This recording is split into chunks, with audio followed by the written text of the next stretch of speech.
Chers membres d'Église et chers amis, bonjour. Je continue aujourd'hui le récit de la rencontre entre Jésus et Paul, tel que Paul nous la partage au chapitre 26 du livre des Actes. Cette émission fait suite à la 130. Je vous lis une partie de ce que Jésus dit à Paul sur le chemin de Damas, une partie des versets 14 à 16. J'ai entendu une voix qui me disait en langue hébraïque « Saoul, Saoul, pourquoi me persécutes-tu ? Il est dur pour toi de regimber contre l'aiguillon. » J'ai répondu « Qui es-tu, Seigneur ?» Le Seigneur a dit « Moi, je suis Jésus, celui que toi tu persécutes. Mais lève-toi, tiens-toi sur tes pieds. Voici en effet pourquoi je te suis apparu. » J'ai l'habitude de dire que c'est en parfait disciple du Christ que Paul persécutait les nouveaux croyants.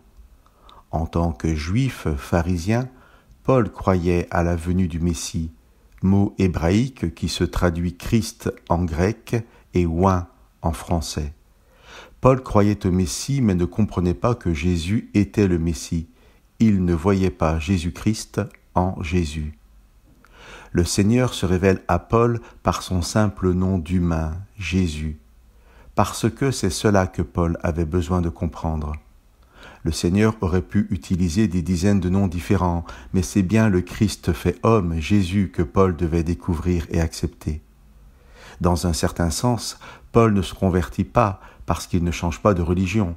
Il garde la religion de ses pères, de la Bible, mais il accepte simplement que le Messie auquel il croit et qu'il attend avec ferveur soit Jésus qu'il a persécuté. Mais dans un autre sens, c'est une véritable conversion, puisqu'un changement complet de direction. De persécuteur du Christ, Paul deviendra son plus fidèle serviteur, persécuté s'il le faut. Le philosophe a dit « Ce n'est pas celui qui cherche la vérité qui est dangereux, c'est celui qui croit l'avoir trouvée. » Paul était dangereux, il respirait le meurtre, nous dit la Bible, parce que, persuadé d'avoir raison, de défendre Dieu, il persécutait les croyants. Laissons-nous interpeller par l'expérience que Dieu fait vivre à Paul. Entendons que notre assurance, quand nous croyons détenir la vérité, peut nous pousser à commettre le contraire de ce que Dieu veut, au nom même de Dieu. Entendons aussi par quel nom le Seigneur voudrait se révéler à nous aujourd'hui. Pourquoi ne pas relire le livre des Actes ?